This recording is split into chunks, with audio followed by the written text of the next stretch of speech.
Le gouverneur du Sud Kivu, le professeur Jean-Jacques Purusi Sadiki, a rehaussé de sa présence aux côtés des hautes personnalités du pays à la cérémonie de clôture des travaux des États généraux de la justice organisée par le ministère national de la justice et garde des Sceaux, dirigé par Constant Moutamba.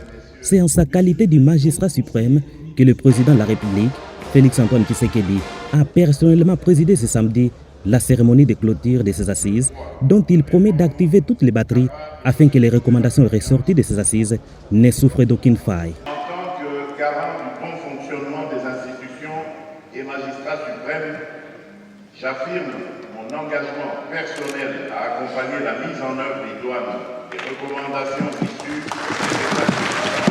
Cette volonté de réforme incarne une priorité nationale, nécessitant une mobilisation sans faille.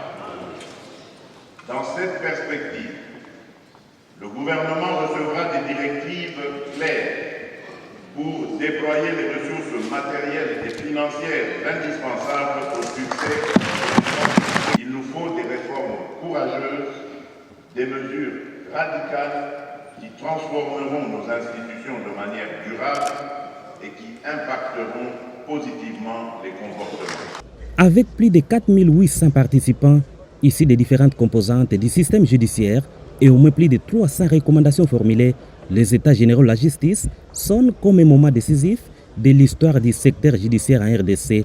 C'est en quoi s'est félicité le gouverneur du Sud Kivu, Jean-Jacques Purusi Sadiki, adepte du respect des droits de l'homme. De lutter contre l'injustice, l'impunité qui gangrène le secteur judiciaire. La province du Sud Kivu est affectée par ce problème.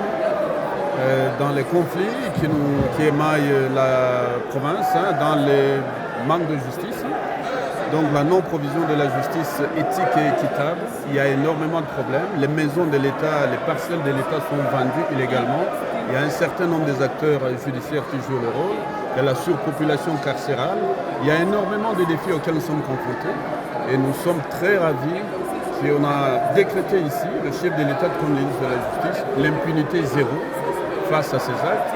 Et dès demain, nous allons mettre en place une commission provinciale composée de la société civile et des acteurs clés pour mettre en application toutes les recommandations qui ont été édictées ici.